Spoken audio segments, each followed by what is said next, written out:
I don't want to look dumb. I think Greg Sankey might have looked kind of dumb here for his comments and maybe should have waited like a week. So SEC Commissioner Greg Sankey pushing for expansion of the NCAA tournament, talking about he keeps referencing Ole Miss baseball, which is not, in my opinion, a good comparison to what you get in the NCAA tournament. If you guys don't know, Ole Miss baseball won the national championship as the quote-unquote last team in to the NCAA baseball tournament. And he has kept pushing for more teams to be invited to the NCAA basketball tournament, wants to expand it, which I think is just because like you take all these teams and you got to find a way to keep them happy and keep them paid. But man, basketball is just different. And I watch this and I watch Oakland just, bombing. I watch Yale beat Auburn. That's not the best weekend for Sankey to have made those comments, man. Just a little off the mark. The timing is pretty bad. It's like the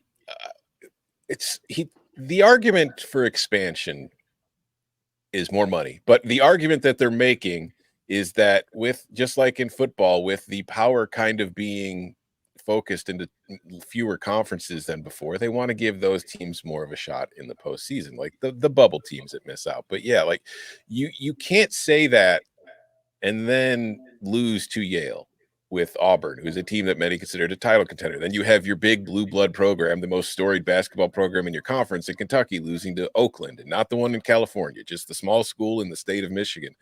And I think by and large, another thing too, besides the egg on his face of, saying that and then this happening to the SEC, like the argument that we need to get more 22 and 13 teams in the tournament, I think kind of took a huge hit this weekend. Because if you look at the Sweet 16, it's pretty chalky. Like those teams, those bubble teams that were at the bottom outside of NC State, our darling Cinderella, it's all chalk. Like if you look at KenPom rankings, 15 of the 16 teams in the Sweet 16 are ranked in the top 23 of KenPom, which is a predictive metric. It is not like the AP poll where we just rank them based on wins and losses. So chalk typically wins out more often than not. So you really don't need those middling power program conferences in there because they're just going to lose in the first two rounds anyway most of the time.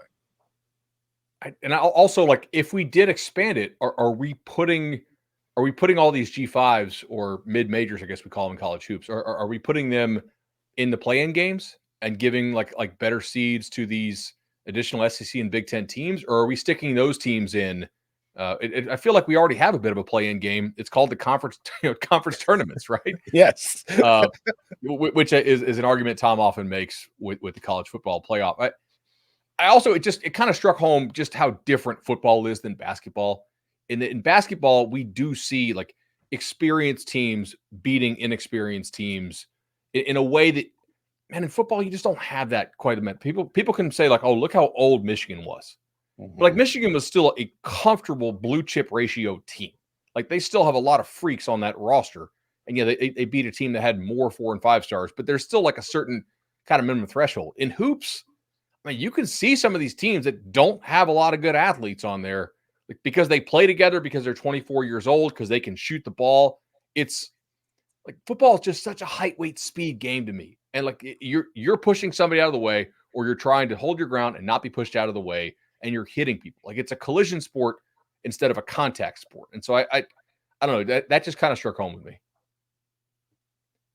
Yeah, it was interesting to watch the dynamic unfold in the tournament of the teams that we had heard all season long were being the best teams, or the best leagues, the Big 12 and SEC. And the, teams that were down like the ACC having such a dominant weekend, teams that really just kind of or leagues that got completely forgotten about. The Big East, and Dan Hurley, even their commissioner, was out there saying, we're going to try to make some changes to this. I don't know what you do though. Like, what do you just get louder and promote yourselves better, during the season? Because I do think that's one thing that benefits the Big 12 and the SEC specifically. I mean, the SEC has been making this push to say, yes, we're a basketball conference too, and it's worked for them. But as far as like the net rankings, and it was something Brad Brownell at Clemson called out, 6 or 8 weeks ago, was saying the Big 12 is manipulating the net rankings, and they're, playing these non-conference cakewalks, blowing them out by 50 points. Like, well, if they're doing it, why don't you too? The ACC plays 20 conference games, so you could adjust things, but they won't. Instead, we'll just keep complaining about it, and there's no solutions.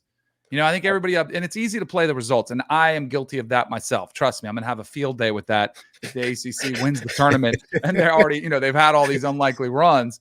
But if you want change, like you have to do something. I don't know what the solution is. Like you guys know I've wanted to do away with the committee in football. I would love to do away with the committee in basketball. I'd love to do away with any sort of selection process because it does reek of, I don't want to say like crookedness. I mean, but it does feel icky when you do see commissioners like a Greg Sankey saying, these matchups are bad, or even Tom Izzo, who everyone loves, is saying, well, those are great. We don't love those stories, aren't good. And then you see it happening and you're like, oh, okay, well, everyone loves those, but the coaches don't. Well, I do think there's a lot of recency bias in play and a lot of context that is missing from the arguments this year. Like, first of all, the Big East can complain about the process all they want, but the Big East agreed to the process. And it's like everybody came together to figure out how they were going to do this, and then they did it, and then they don't like the results one year, so it's like now we have to change it. But the fact is, like, with 5 teams winning conference tournaments that weren't expected to in the smaller leagues, 5 bids were quote unquote stolen from what would typically go to the power conference leagues. And those leagues got teams left out. That's why Seton Hall's not in the tournament. It's not because they hate the Big East and the Big 12 gamed the system with the net rankings. It was just Seton Hall was one of the teams cut from the chopping block because their overall resume wasn't as strong. But my other thing, and I know you're going to do it, Danny, and it's funny how, by the way, ACC fans seem to forget that Virginia lost a game, because I keep hearing how the ACC is undefeated in the tournament this year. It's like, I swore I watched Virginia get its butt kicked by Colorado State. You can't disown them? No, not yet. They'll be in the Big Ten soon, I'm sure. But just like, I get annoyed when people use tournament results and say that it's proof that a conference is actually good. Like, the NCAA tournament is a one and done noise machine as far as the results are concerned. The 30-game sample size of the regular season is always more meaningful as to what an overall conference strength, not a one and done tournament. Completely. Do you guys think there's something to the idea that, like, okay, yes, the SEC has so much money, it can buy the quote unquote best players, but is it harder to figure out who the best guys are in hoops, or is it harder to get them to play together? Because I feel like the talent trickling up, we just wouldn't have this happen in college football. You know what I mean? Like the Mountain West is not rising up and beating the SEC champ in college football. I think if you look to percentage of, and I do think, yes, I think the SEC has spent more on players in the NIL market. It's a reason why they're doing better in basketball, right? I mean, they have better players gravitating towards the league, but the reason why Kentucky doesn't win or doesn't make these deep runs is to what you're saying. Like, I do think it's hard to get these players. You don't have any development, any continuity. And like percentage wise, if you looked at the percentage of even Florida State, like, who was able to turn around the program through the transfer portal, like, what percentage of the team do you think it actually is? It's probably a relatively small number compared to basketball. Like, NC State's a good example. I think they have 7 transfers. Like, it's almost it's more than half the team, and definitely like the players that are playing. Like, so there's a pretty high turnover. Now, they've got a couple players there that have played a couple years, so there's some development.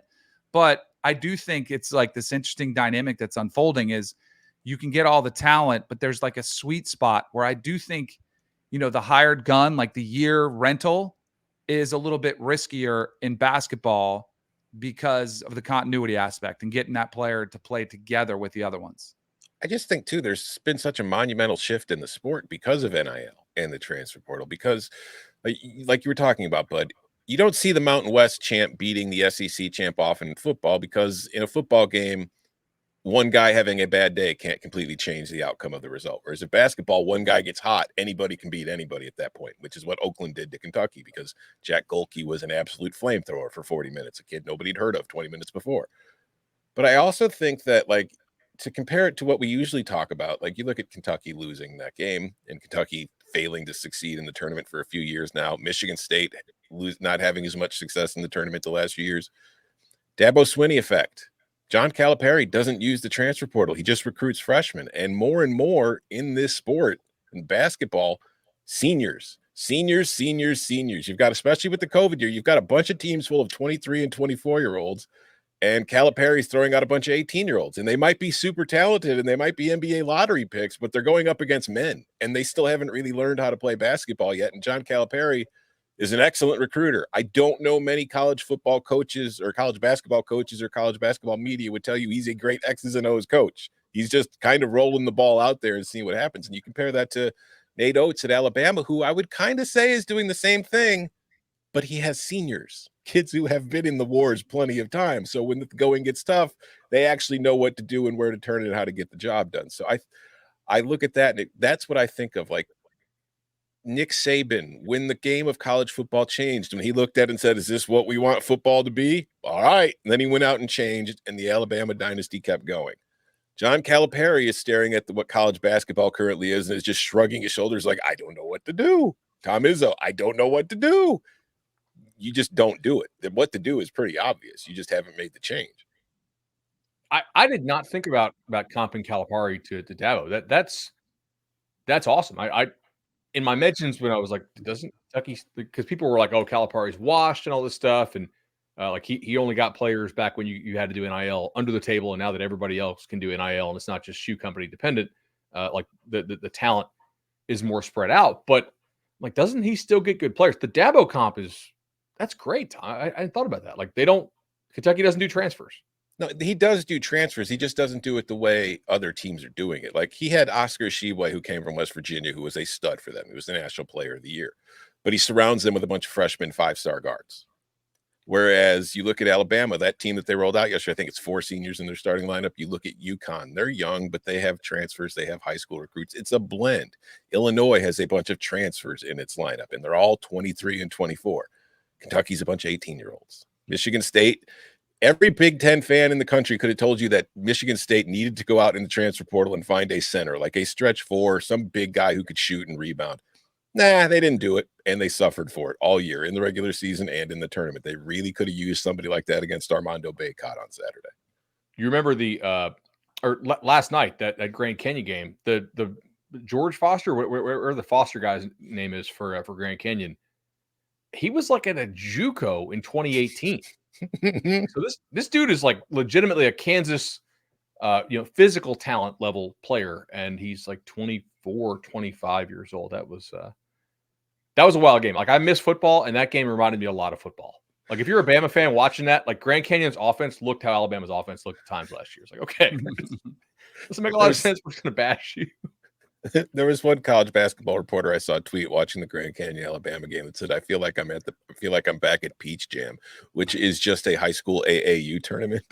Right. And that is basically what that Alabama Grand Canyon game with no straw. I went to Peach Jam to watch Ben play. It's like a mess. It's like they're just playing all street ball, just like running up. Everyone wants to impress. It's a mess. And it looked like Grand Canyon. I live bet Alabama every time that game got within a score. Yeah. Until the kid for Alabama got hurt. I was like, I don't know enough about basketball to know like how good he is. But I was like, Grand Canyon's offense. I'm still not entirely sure what they were doing. Like if you make it that far, you're probably admitting you don't really run much of an offense. You just do your thing, and you get a bunch of 7-footers who swat ball. It actually looked like as a Knoll, I can say this.